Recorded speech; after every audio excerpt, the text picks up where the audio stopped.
Mehdi, on s'était vu et tu étais venu faire une keynote à la journée Agile à Liège. Et dans nos préparatifs, on s'était rendu compte que tu préparais un nouveau livre. Et évidemment, moi, ça m'a rendu curieux vu que j'ai beaucoup aimé le premier.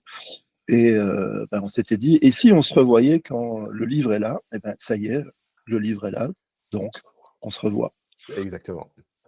Euh, Moi, le titre de ton livre, il m'a accroché pour une double raison. La première, c'est parce que c'est une question que les agilistes se posent de manière régulière, c'est une question qu'on leur pose en tout cas. Mais surtout la deuxième, parce qu'il y a une jolie petite anecdote et un lien avec la manière dont Pixis s'est créé en Belgique. Pixis s'est créé en Belgique parce que Norman avait été assisté à une session dans un événement de la journée agile même, je pense. Mhm. Norman, tu confirmes? Et le titre de la session, c'était, je vais essayer de ne pas me gourer parce que c'est qu'un souvenir et j'y étais pas, c'est euh, peut-être Norman, tu vas devoir Ouais. m'aider. Donc c'est être patron d'une boîte qui ne veut pas de patron. Et donc forcément, en voyant ton titre, ça résonne un petit peu. Ouais. Et alors l'autre point dont je me souviens, c'est quand on avait discuté à Liège, j'avais posé pas mal de questions et tu m'avais dit c'est rigolo parce que les questions que tu me poses, elles sont toutes abordées dans le bouquin. Donc, Mehdi, je te donne la parole. Je veux les réponses, mais pas toutes. Hein. Je veux encore le plaisir de lire le livre. Ah oui, ne te spoil pas trop, je vais essayer de pas trop spoiler non plus les gens qui nous écoutent. À propos du titre du bouquin, c'est marrant parce que j'ai cherché très très longtemps. J'avais plein d'autres pistes, etc., mais je trouvais pas exactement. En fait, c'est le titre que j'avais au début, c'était le petit traité d'intelligence collective qui a glissé en sous-titre désormais. Et Mhm. l'éditeur, à juste titre, me disait c'est un titre qui est très descriptif, un traité d'intelligence collective, c'est ça, que exactement, c'est le contenu du bouquin. Mais il faut que tu puisses accrocher un petit peu le regard du passant qui se balade en librairie et qui va juste voir le titre écrit en gros et qui va s'arrêter devant, quoi. Et donc, on a cherché un petit peu des choses qui s'apparentaient un petit peu plus à cette idée de collectif et de décentralisation. J'avais fait une vidéo il y a quelques années qui s'appelait A-t-on besoin d'un chef? Ou plutôt A-t-on Mhm. toujours besoin d'un chef? Et finalement, c'est le titre qui a été repris parce que le titre marche bien. Je trouve qu'il est assez cool. Mhm. C'est intéressant parce que du coup, cette vidéo qui a donné son titre au livre, c'est le point d'entrée du bouquin. Quand tu ouvres le livre et tu commences à lire les premières lignes, en fait, tu lis le descriptif de cette vidéo, qui est une petite expérience d'intelligence Mhm. collective que j'ai présentée d'ailleurs à la journée Agile. C'est comme ça que je commençais également ma présentation parce que je la trouve assez chouette. Et en fait, c'est une expérience de coordination. Je vais vous la décrire rapidement, elle est marrante, où en fait, on donne à un groupe de 100 participants un modèle de dessin et on leur donne des petits panneaux de couleurs. Et ils doivent chacun prendre un panneau de couleurs et se positionner correctement les uns par rapport aux autres, de manière à reproduire le modèle de dessin qu'on leur a montré au début. Et a priori, ça a l'air tout simple, hein, ça ressemble presque à un jeu qu'on pourrait faire dans une cour de récréation. Mais en fait, c'est une vraie question scientifique de coordination. Et si tu fais l'expérience, tu vas voir que ça va être le gros bazar, ça va être le chaos. En fait, les gens vont pas vraiment y arriver, surtout qu'ils sont nombreux. Et en fait, ils vont finir un petit peu par se disputer en se disant, mais non, attends, moi j'ai le panneau rouge, toi tu as le bleu, tu dois aller là-bas, non, c'est mon tour, etc. Et en fait, ça avance pas le truc. Tu les regardes, c'est assez marrant à regarder en tant qu'expérimentateur d'ailleurs, parce que tu as un petit sourire, tu les vois se disputer et tu te dis, ça fait partie du jeu. Et ce qui va se passer, c'est que le groupe va finir par y arriver.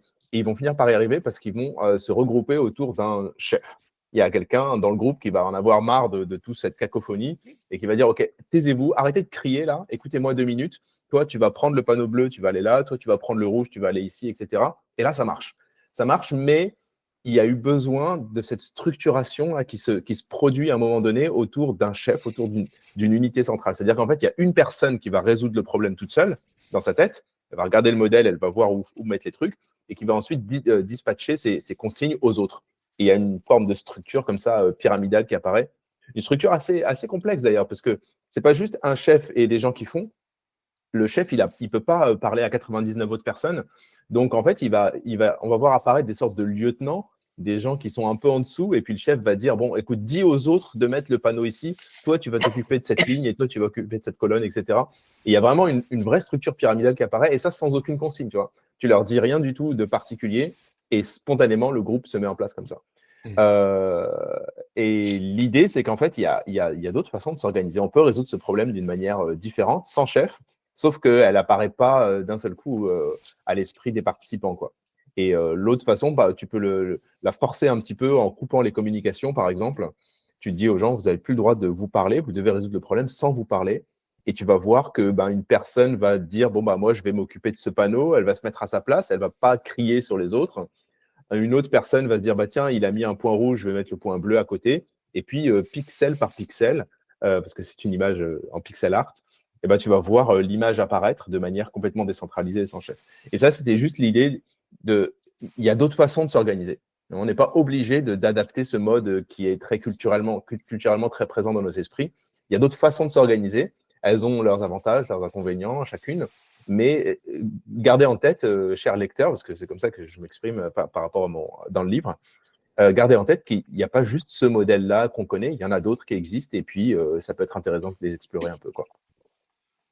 Ok, moi ça me parle puisque tu le sais, une de mes passions, c'est les jeux de société coopératifs, mais parmi ceux-là, ceux que j'aime le plus, c'est justement ceux où on coupe la communication et où la règle du jeu fait que c'est impossible que quelqu'un se dise être le chef dès le début. Donc forcément, ça me parle beaucoup d'entendre ça. Et j'ai bien reconnu le petit sourire dont tu parlais quand on observe ce qui se passe dans le groupe. Là, je l'ai aussi, et on a quelques collègues et confrères qui parfois sont un peu inquiets de venir faire un jeu avec moi parce qu'ils savent que c'est très inconfortable pour eux. Je pense que, je sais pas si tu es d'accord avec ça, mais je pense que c'est une des raisons pour lesquelles ce modèle classique qui reste si fort, c'est parce que c'est tellement inconfortable de s'en écarter, c'est tellement confortable de rester avec bon, au moins si ça marche pas, on saura pourquoi ou on saura à cause de qui.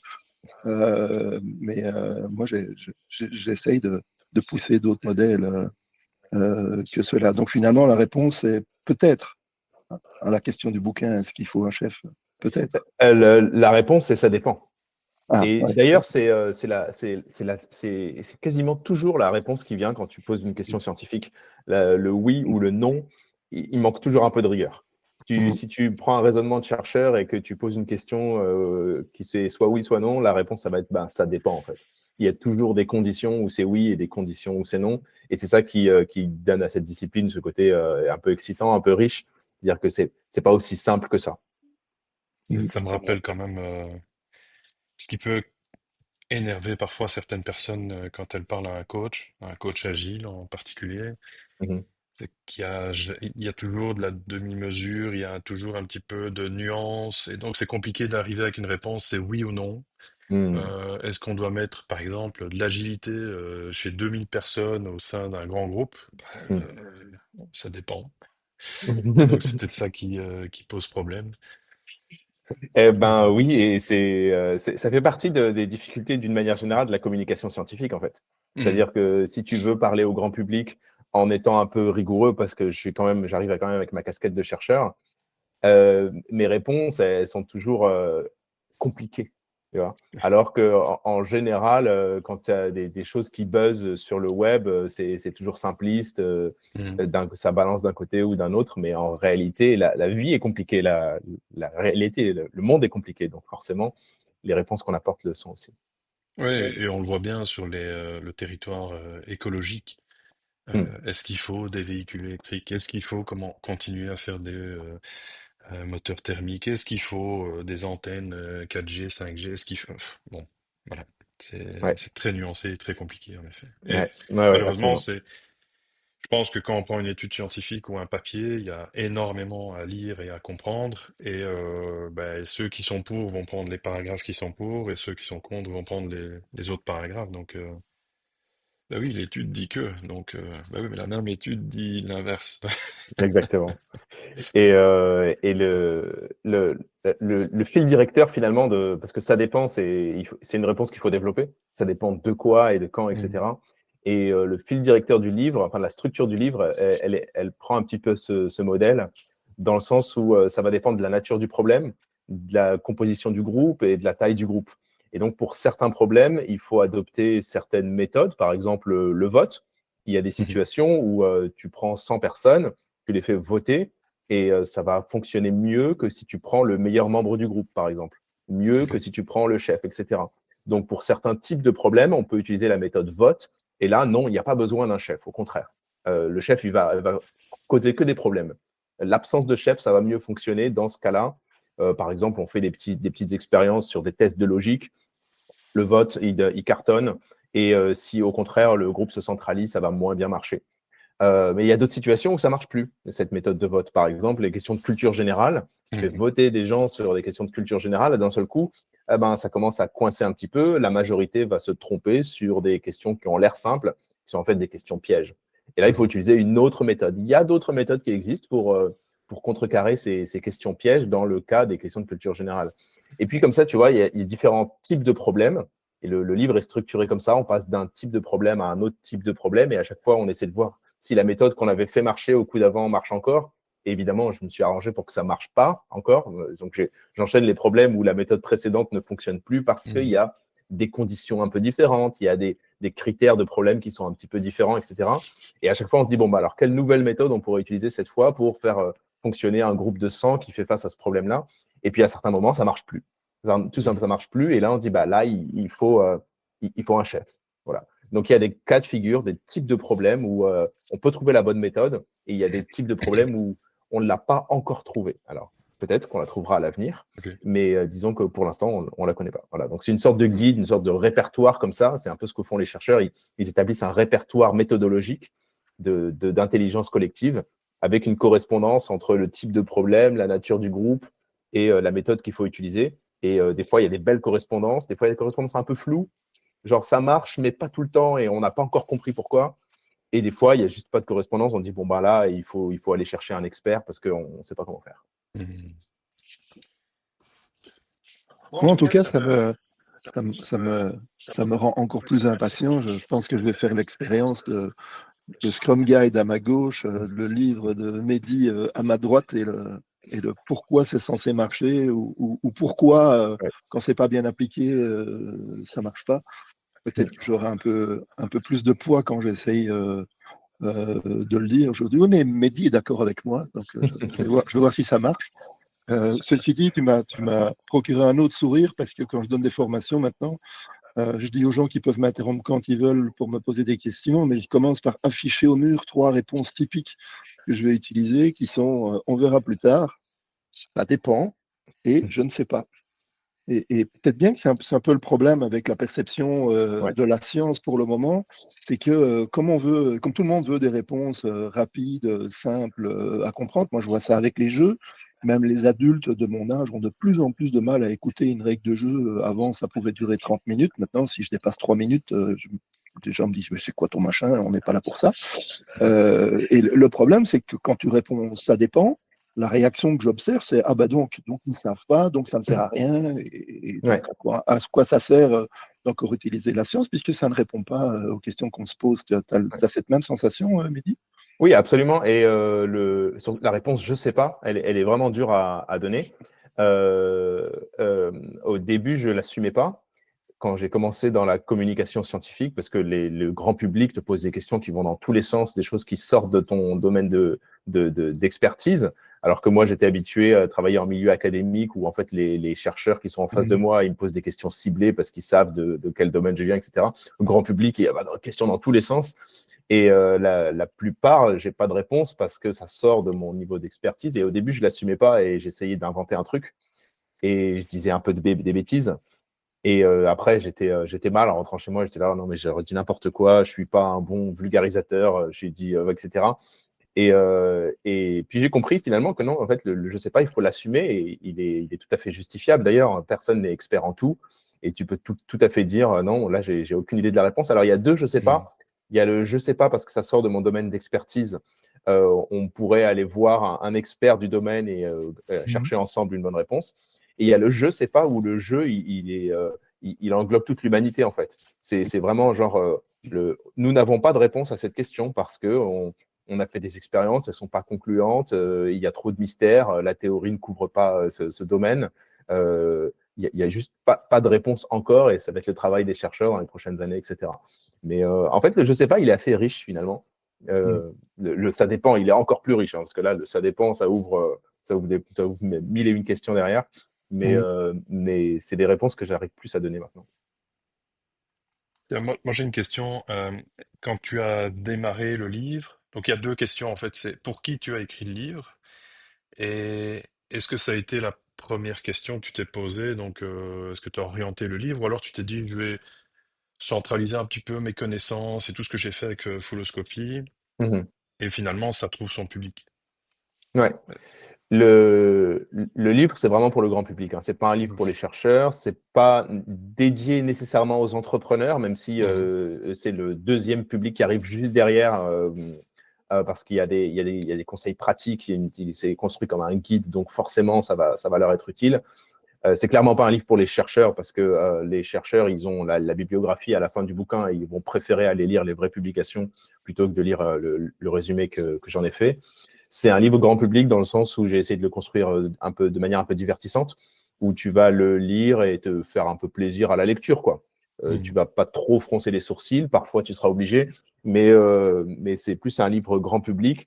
Et en fait, il vient de ma passion pour l'observation des expériences sociales. C'est des choses que j'adore, tu sais, les grandes expériences sociales qui ont commencé dans les années 50 avec des psychologues qui font des choses qui suivent pas trop la méthode scientifique encore, parce que c'est une discipline toute neuve à l'époque, où ils mettent des gens dans une pièce et ils leur font faire une situation incroyable et ils Mhm. regardent comment les gens vont réagir. C'est presque des sortes de caméras cachées. On fait plus la science comme ça aujourd'hui, mais tu sais, les expériences de Milgram, les expériences de Solomon Asch, les expériences de Kurt Lewin, etc. Euh, elles sont toutes incroyables, quoi. Ça pourrait être un roman presque parfois. Mhm. Et, et finalement, j'ai toujours un peu cette touche, même quand je fais mes propres recherches, de lancer une expérience collective où tu mets un groupe dans une pièce face à un problème, tu sors, tu fermes la porte, et là, très vite, tu vas derrière dans la salle d'observation, là, puis tu as ton petit Mhm. moniteur, et tu regardes tes gens, et des fois, j'ai l'impression de regarder une émission de télé-réalité, quoi. Tu regardes les C'est ça. participants qui sont en train de se démener, et tu es devant un écran, et tu as vraiment l'impression il y a un côté presque un peu romancé, à Mhm. voir des gens qui essaient de se débrouiller avec des personnalités, quelqu'un qui va prendre le lead, qui va influencer les autres, et tu dis, ah non, mais là vous allez dans la mauvaise direction, lui, il parle trop, il va influencer tout le monde. Il y a des petites tensions des fois où tu as Mm. certains membres du groupe qui en ont marre d'avoir un gars qui leur donne des ordres, alors ils vont commencer à se rebeller et tout ça. Vraiment, c'est très romancé. Et donc ça, tu vois, c'est une matière pour écrire un livre. Et Mhm. je fais un petit peu cette expérience de pensée dans le livre où je vais créer un groupe de 100 personnes imaginaires. Et c'est ce groupe qui va être face à différents problèmes de différentes natures. Et je l'ai fait un peu parler, même il y a un tout petit, il doit y avoir 10% du livre qui est un peu romancé, qui est fictif, qui me permet de montrer comment réagirait un groupe face à ce type de problème et ensuite de le commenter en disant, bah, en fait, voilà, c'est des choses que j'observe parfois en vrai, voilà ce qui se passe, voilà comment réagit spontanément un groupe face à ce type de problème, etc. Et donc, il y a un petit côté un peu, presque un peu de télé-réalité, Mhm. un peu on observe des gens qui sont en difficulté pour essayer de résoudre un problème et puis on voit quelles erreurs ils ont fait et comment ils auraient pu réagir pour être plus efficace. Il y a un petit Roland dans ce que tu dis. Les agilistes aiment bien un auteur qui s'appelle Patrick Lencioni, moi j'aime bien employer les jeux pour faire découvrir. Et lui, il écrit effectivement des espèces de romans. Grosso modo, deux tiers du bouquin, c'est un roman avec des personnages un peu caricaturaux. Et Mm. puis le troisième tiers, c'est il débriefe ce qui se passe entre eux. Donc son titre le plus connu, c'est Les 5 dysfonctionnements Mm. d'une équipe. Donc Mm. pour ceux qui ont aimé ça, allez lire le bouquin de Mehdi. En tout cas, moi, c'est sûr Ouais. que un troisième bouquin avec lequel je vais essayer de Ouais, faire un parallèle. c'est un peu la même structure, sauf que je suis pas deux tiers, un tiers. C'est vraiment Ouais, 5-10%, c'est mes petits personnages qui sont en train de se disputer. Et 90-95%, c'est de l'essai scientifique. Mhm. chouette. Ben, écoute, moi, je suis impatient de découvrir ce bouquin. J'ai envie de m'arrêter d'en parler parce que sinon, j'ai l'impression qu'on va déjà trop découvrir de ce qu'il y a dedans. Et moi, j'aime bien les surprises, donc je vais essayer de la garder. Ça Norman, tu marche. as quelque chose à ajouter? Ouais, moi, en fait j'ai une question. C'est pas tant le livre, c'est sur le modèle managérial, si je peux l'exprimer comme ça. Je sais bien que là je vais tomber dans les chiffres et les pourcentages, j'en sais rien, mais allez, est-ce qu'on a besoin d'un chef? Et tu me dis ça dépend. Mhm. Euh, donc les réponses sont probablement dans le livre, mais je me dis, dans l'entreprise, on a un chef. Point. On en a un ou on n'en a pas. Mais point. C'est pas ça dépend. Tu comprends?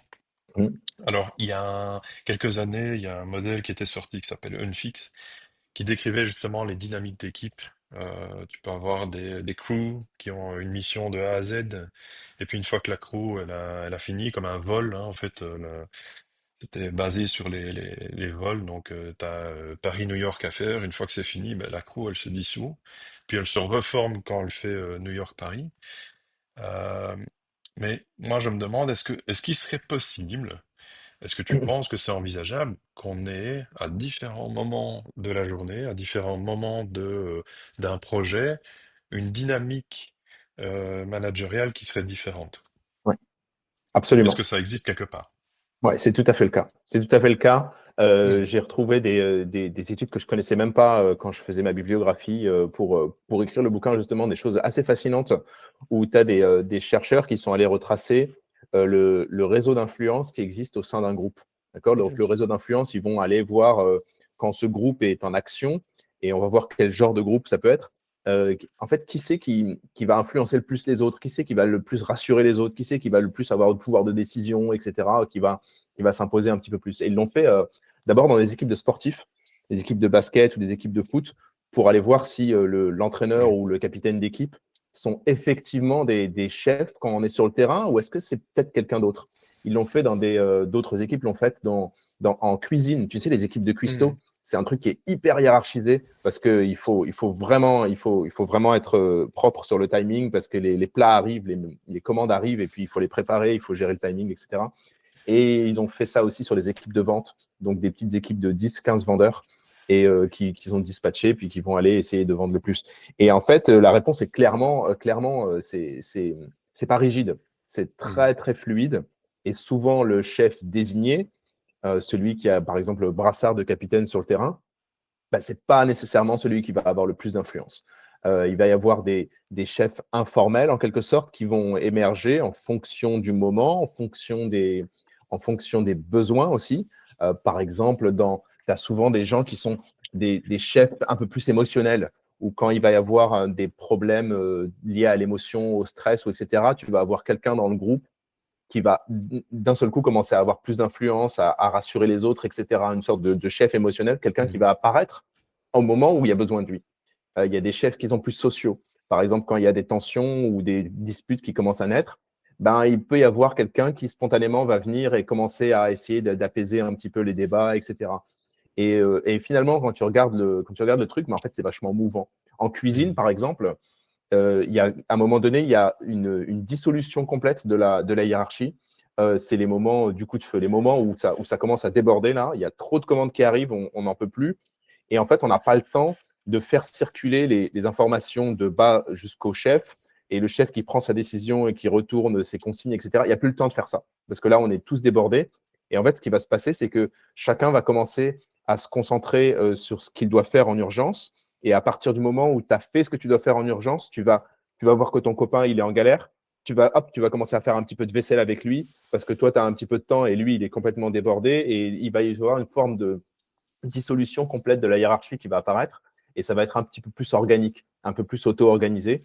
Et ça, dans les cuisines, qui sont les endroits vraiment les plus hiérarchisés que j'ai vus dans la littérature scientifique, c'est des choses qui se produisent ponctuellement au moment où le groupe est complètement sous l'eau.